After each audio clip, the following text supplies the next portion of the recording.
பத்லெமேயு கலிலேயாவில் இருக்கக்கூடிய கானாவைச் சேர்ந்தவர். இவர் எப்போதுமே திருத்துதரான பிலிப்போடு தான் இணைந்து வருகிறார்.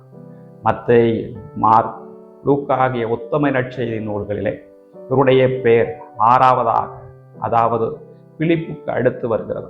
ஆனால் யோவான் நற்செய்தியிலே இவருடைய பெயர் நத்தனியேல் என்று வருகிறது. இந்த நத்தனியேலுக்கு ஆண்டவர் இயேசு கிறிஸ்துவை பற்றி முதலில் எடுத்துரைத்தவர் பிலிப்பு தான். அவர்தான் இந்த நத்தனியேலை போய் சந்தித்து, நாங்கள் திருச்சட்ட நூலிலே கூறப்பட்டிருக்கக்கூடிய மெசியாவை கண்டோம், அவர் நாசரேத்தைச் சேர்ந்தவர் என்று சொல்கிற பொழுது இந்த நத்தனியேல் என்ன சொல்கிறார் என்றால், நாசரேத்திலிருந்து நல்லது எதுவும் வரக்கூடுமோ என்று சொல்கிற பொழுது வந்து பாரும் என்று பிலிப்பு சொல்ல இயேசுவை போய் சந்திக்கிறார். இயேசுவோ இவரை பார்த்து, இவரே உண்மையான இஸ்ராயலர், கபடற்றவர் என்று சொல்ல இந்த நத்தனியேல் இயேசு கிறிஸ்துவை பார்த்து, நீரே இறைமகன், நீரே இஸ்ராயலுடைய அரசர் என்று சொல்கிறார். இதன் பிறகு நம் ஆண்டவர் இயேசு கிறிஸ்துவை இந்த பத்லெமேயு பின்தொடர்கிறார் என்று படிக்கிறோம். அதன் பிறகு நாம் யோவான் நற்செய்தி 21வது அதிகாரம் 1-3 வரை உள்ள இறைவார்த்தை பகுதிகளை தான் படிக்கிறோம்.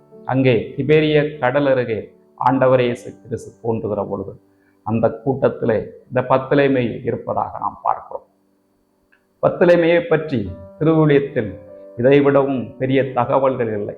ஆனால் திரு அவையினுடைய மரபுப்படி இவர் ஆண்டவர் இயேசு கிறிஸ்துனுடைய விண்ணேற்றத்துக்கு பிறகு முதலில் இந்தியாவிற்குத்தான் நற்செய்தி அறிவிக்க வந்தார் என்று சொல்லப்படுகிறது.